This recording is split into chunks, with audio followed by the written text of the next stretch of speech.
जो हमारी date of birth होती है उसमें कुछ नंबर्स हमें रब ताला की तरफ से दिए जाते हैं, है ना। कुछ नंबर्स जो दो डिजिट हैं, अगर उन्हें ऐड करके टोटल को ऐड करके कुछ नंबर्स ऐसे आ जाते हैं हमारे बर्थ चार्ट में, ठीक है। लेकिन जो नंबर ऐड करके भी नहीं आते उन्हें कहते हैं मिसिंग नंबर्स। अब मिसिंग नंबर्स होने की वजह से ज़िंदगी में बहुत सारे नंबर्स के इम्पैक्ट ज़रूर आते हैं। मेरी अब तक की रिसर्च में मैंने यही सारा पाया है। तो हम किन तरीकों से उन मिसिंग नंबर्स की रेमेडी कर सकते हैं। लोग क्या करते हैं, ये वाला स्टोन पहनो, ये वाला आप मेटल पहनो, ऐसे करो, ये सब चीज़ें बताते हैं। लेकिन इन सब चीज़ों का ना, आपको पता है, मैंने ये जाना है कि ये सब चीज़ें जब तक हमारे कर्म ख़राब हैं और ये सब चीज़ें हमें कामयाब कर देंगी, मुझे तो नहीं लगता है। लेकिन मैंने एक चीज़ ज़रूर देखी है, जो रेमेडी मैं बता रही हूँ ये हमारे कर्मों को अच्छा करती है। और जब कर्म हमारे इतने अच्छे हो जाएंगे तो यकीनन हम कामयाब हो जाएंगे, है ना। तो चलें स्टार्ट करते हैं। अगर आपकी बर्थ चार्ट में एक नंबर मिसिंग है, एक नंबर यानी कि सन का नंबर, सन यानी कि आपके फादर, अपने पापा की बहुत ज़्यादा केयर करनी है, उनका कहना मानना है, उनके एक तरह से फर्मा बरदार बच्चे बनना है। कुछ के बच्चों के पापा क्या करते हैं, जिन पे बड़े इम्तिहान होते हैं ना, उन बच्चों के पापा बड़े टफ होते हैं, थोड़ा सा अलग रूड बिहेव करते हैं। तो हमें तब भी उनके लिए एक अच्छे बच्चे बनना है, उनकी केयर करना है, उनका कहना मानना, उनके कहने पे चलना है। तो हमारे एक नंबर की रेमेडी हमारी हो जाएगी। हम एक नंबर से जो हमारी नाकामी है वो कामयाबी में बदल जाएगी। दूसरा नंबर क्या है, वो होता है मून का नंबर। मून यानी कि माँ। अब अगर हमारी दो नंबर नहीं है तो हम अपनी मम्मा के भी लाडले बच्चे बने, अपनी माँ की बहुत सारी केयर करें, रात को बैठ के उनके पैर दबा दें, थोड़ी सी उनके बालों में चंपी कर दें। माँ तो वैसे ही छोटी छोटी चीज़ों से खुश हो जाती हैं, उनको प्यार से गले लगा लो तो माँ तब भी खुश होकर बहुत सारी दुआएं देती हैं, और माँ की दुआओं से तो तकदीर वैसे ही बदल जाती है। तो अब दो नंबर की रेमेडी हो गई। अब है तीन नंबर। जिनकी बर्थ चार्ट में तीन नंबर नहीं है उनको क्या करना है। तीन नंबर है जुपिटर यानी गुरु का नंबर। अपने टीचर्स की रिस्पेक्ट करें। आपके बच्चों में देखने में आए कोई टीचर की रिस्पेक्ट नहीं करता, कोई नकल कर रहा है, कोई कुछ कर रहा है, उनको नहीं पता अपना तीन नंबर खराब कर रहे हैं। अपने टीचर्स की रिस्पेक्ट करें, जो कहेंगे हम तो अब बड़े हो गए हैं, हम अब और उससे स्कूल या कॉलेज लाइफ से अलग हैं, तो उनको क्या करना है, अपने मतलब जो बड़े बुज़ुर्ग जो टीचर्स हैं, आप उनकी रिस्पेक्ट करें, उनकी केयर करें, उनको सुने और ख़ुद भी इल्म हासिल करने की कोशिश करें, ठीक है। अब आता है चार नंबर। चार नंबर होता है हमारा राहु का नंबर। ये नंबर जो है वो बहुत, मेरे अकॉर्डिंग तो बहुत बेस्ट नंबर है, क्योंकि अगर चार नंबर नहीं है, आपको वो अक्ल फहम लॉजिक हासिल नहीं है जो चार नंबर वाले के पास दिमाग होता है, ठीक है। तो चार नंबर के लिए क्या करना है आपको, आपको वुड का कोई, लकड़ी की कोई माला टाइप जैसे जो पहन सकते हैं वो पहने, नहीं तो हाथ में ब्रेसलेट डाल सकते हैं लकड़ी का। या फिर एक और रेमेडी है, कुत्ते बिल्ली जानवर वगैरह को, परिंदों को पानी रखना है, ठीक है। जानवरों को पानी पिलाने से तो वैसे ही आपके कर्म अच्छे हो जाएंगे। आप जब नेक कर्म करेंगे तो यकीनन आपका चार नंबर अच्छा हो जाएगा।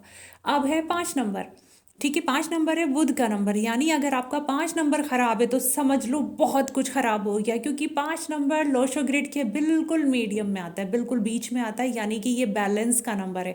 अगर आपने पाँच नंबर खराब कर लिया तो समझ जाएं आपकी सारी लाइफ डिस्टर्ब हो गई है, सारी कामयाबियाँ डिस्टर्ब हो गई हैं। और जिनके पास नहीं है वो भी सुन लें, और जिनके पास है वो ख़राब कर लेते हैं। जी हाँ, पाँच नंबर ख़राब किस तरह से करते हैं, मुंह से अपनी ज़बान से दूसरों को गालियाँ देना, दूसरों को चुगली करना, गीबत करना, किसी का बुरा करना, किसी के बारे में बुरी अफवाहें फैलाना, किसी के लिए बुरे अल्फाज निकालना, आपका पाँच नंबर ख़राब करता है।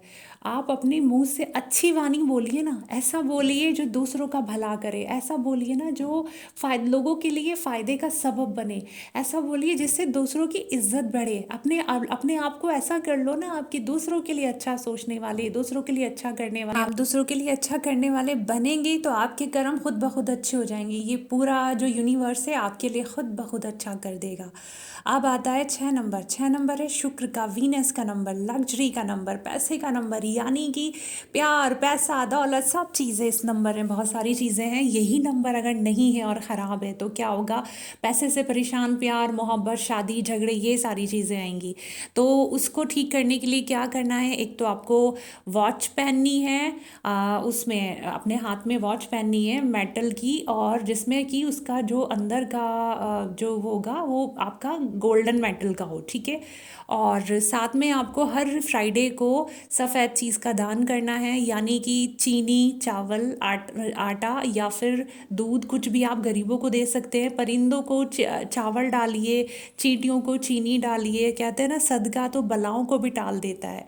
तो जब आप दान करेंगे, सदका करेंगे, तो आपके जब किसी गरीब के घर आप थोड़ा सा राशन डाल देंगे, परिंदों को खाना मिलाएंगे, तो आपकी खाना देंगे, तो आपकी तरफ खुद ब खुद पैसा खींच के चला आएगा।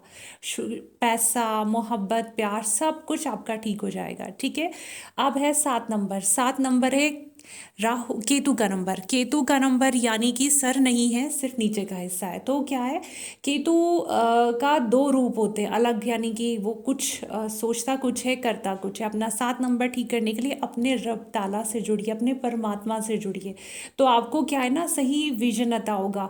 केतु में वैसे आपको स्पिरिचुअलिटी का नंबर भी कहा जाता है। आपको अपनी स्पिरिचुअलिटी अच्छी करनी है तो आपको अपने रब से जुड़ना है, अपने मेडिटेशन कीजिए और स्पिरिचुअलिटी आपकी बहुत अच्छी होगी, आप और अच्छे राह पे चलेंगे, ठीक है। 8 नंबर, अगर 8 नंबर आपके पास नहीं है, 8 नंबर यानी कि शनि का नंबर, यानी हार्ड वर्क, आप डिसिप्लिन हार्ड वर्क में अगर करेंगे तो आपका शनि अच्छा होगा। शनि पैसा भी है। शनि में यानी कि बहुत 8 नंबर से आपको पैसा भी मिलेगा, लेकिन वो हार्ड वर्क करवाता है। आपने डिसिप्लिन में रहना है, हार्डवर्क करना है, आपने अपने आप को एक अच्छा इंसान बनाना है, यानी कि अच्छे कर्म करोगे तो डेफिनेटली आपके पास बहुत अच्छा लौट के आएगा। अब आता है 9 नंबर। 9 नंबर है बहन भाइयों का नंबर। अपने बहन भाइयों से रिश्ता अच्छा रखिए, अपने बहन भाइयों की बहुत सारी केयर कीजिए ना, एक अच्छे भाई, एक अच्छी बहन बन जाइए ना अपने बहन भाइयों के लिए। उसमें क्या होगा ना कि आप अपने बहन भाइयों की खूब केयर कीजिए। ज़रूरी नहीं है रिटर्न में आपको बहुत अच्छा मिले, आप शुरू में अच्छा करते जाइए, सबके लिए, सारी दुनिया के लिए अच्छा करते जाइए। हो सकता है पहले आपको लोग पागल कहें, आपको बुरा कहें, आपके लिए बुराइयां की जाएं, आपके पीछे चालबाजियां की जाएं, आपके खिलाफ प्रोपोगंडा किए जाएं, लेकिन आप अच्छा करते जाइए, करते जाइए। एक वक्त आएगा कि वो सारा जो आपने अच्छा किया है वो लौट के आपके पास आ जाएगा, इंशाल्लाह। यकीनन करके तो देखिए, अच्छा करेंगे तो अच्छा लौट के आएगा, बुरा करेंगे तो बुरा लौट के आएगा। ये सच में है, ये कानून कुदरत है। कहता है ना, कर्मा का एक चक्र होता है, जो हम देते हैं इस दुनिया को वही लौट के आता है। ये कानून कुदरत है। अच्छा करते जाइए, सबकी केयर कीजिए, अपने माँ बाप, बहन भाई, टीचर, सबके लिए अच्छे बनिए। सबसे पहले एक अच्छे इंसान बनिए और अपने रब के एक प्यारे बंदे बनिए। इंशाल्लाह आपकी ज़िंदगी में जो नाकामयाबियाँ हैं वो ख़त्म हो जाएंगी और कामयाबियाँ यकीनन आपके कदम चूमेंगी इंशाल्लाह। ये थी आपकी 1 से लेके 9 नंबर तक की रेमेडी। अब आप कर लीजिए। कितना आसान बताया ना, कोई पैसा खर्च नहीं हो रहा, कुछ नहीं हो रहा, अच्छे इंसान भी बन रहे हैं ना, आपकी दुनिया और आखिरत दोनों अच्छी हो रही है। तो ये सारी रेमेडी कीजिए और अपनी ज़िंदगी में अच्छा सा बदलाव लाइएगा।